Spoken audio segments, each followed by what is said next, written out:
The former interim police chief in Golden Valley is claiming reverse discrimination in a lawsuit against the city. Former interim chief Scott Nadeau claims that the city favored a black candidate over him due to his race. Nadeau contends in the suit that he was initially the top choice, but some, including the mayor and a member of the Police Accountability Commission, wanted a black chief. Nadeau began working as interim police chief in 2021. He later resigned and withdrew from applying for the permanent role after a tense city council meeting. At the time, the mayor questioned the hiring process and claimed the police had a, quote, toxic and racist culture. The mayor later apologized. The city then selected current chief Virgil Green as the first black police chief. In a statement, the city said it plans to fight the suit. The full statement is available on ccxmedia.org. Nadeau and his attorneys are asking for $75,000 in damages. A family in Golden Valley is without their home after a fire Wednesday evening. City police provided these photos that show what fire crews were dealing with when they arrived. The home's garage was fully engulfed and the fire spread to the kitchen. 2 people inside made it out safely. The home is believed to be a total loss due to the fire and smoke damage. The cause of the fire is under investigation. Brooklyn Park Police are hoping to locate the owners of 2 dogs found wandering the streets. Police found one of the animals near County Road 81 and Interstate 694. The other was located near Bass Creek Park. Neither had tags or microchips. Brooklyn Park Police took in the animals because the facility it normally uses for strays is at maximum capacity, and other backup facilities are also at capacity largely due to the canine flu outbreak. If you recognize either of these dogs, you're asked to contact the Brooklyn Park Police Department. A company in Plymouth can turn your old e-waste into someone else's treasure. But as Rusty Ray reports, it's also providing jobs for those with special needs. It's Taran Polgum's first day on the job at Global E-Waste Solutions. Yeah, sometimes they stick just a little. His job is to disassemble old computers. It kind of does sound really fun to do it because there was so many components.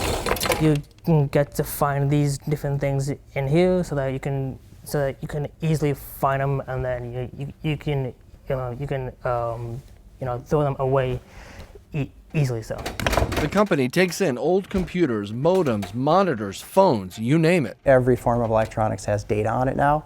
You can no longer just send it downstream to a guy in a pickup truck. You really have to think in terms of brand protection. How do we eliminate the data and protect our brand?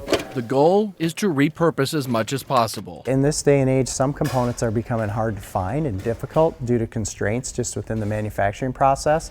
So what we do is we try to find homes. How can this device or this component live a second life? Recycle's great, but reuse is really the model that wins. It's a business model that lends itself to finding purposeful jobs for adults with special needs.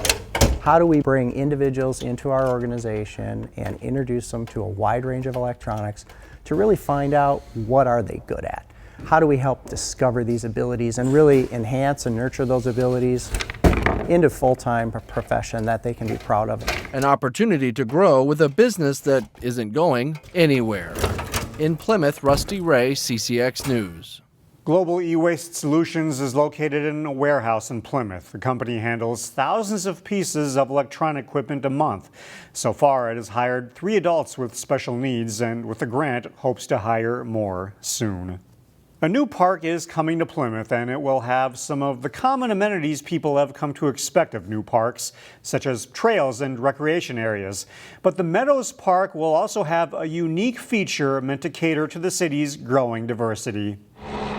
Near the intersection of Peony Lane and Shunkata Trail in Plymouth sits 20 acres of undeveloped land. But in the not-too-distant future, this area will draw thousands of people for various types of recreation. So Northwest Plymouth is growing. We have houses going in left and right. Jason Goring is one of the people overseeing the development of the park known as the Meadows, which will offer a variety of amenities. Over the last year, we've narrowed it down to the needs of what the community really is looking for. The needs, which are outlined in the city's master plan, include things like trails, pickleball and tennis courts, and shelters for picnics. But perhaps the most unique part of the development will be something like what they have at Maple Grove's Boundary Creek Park.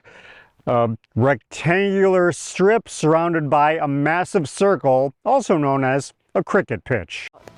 In Minnesota, we are all seeing an increased participation. Cricket is a game played by millions around the world. It never quite took off in the United States, but it exploded in popularity in places like India, Pakistan, and the West Indies. And over the last couple decades, people from those countries now call Plymouth their home. And I can't tell you how excited I am, and so is the cricket community. Malind Sahoni is a Wayzata school board member and noted cricket enthusiast. He was part of a group that successfully pitched the idea to the city of Plymouth to include a cricket pitch in the plans for Meadows Park. The popularity has grown quite a bit, and the days of playing cricket on a cul-de-sac or on a driveway or an indoor turf ground, they're gone.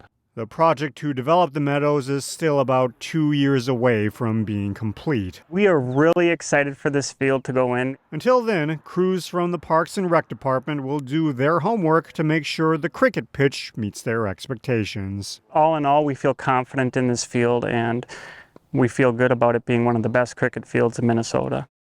Construction on the new park is expected to begin next spring. Meanwhile, the hope for local cricket enthusiasts is that every Plymouth resident takes an interest in the game and learns how to play.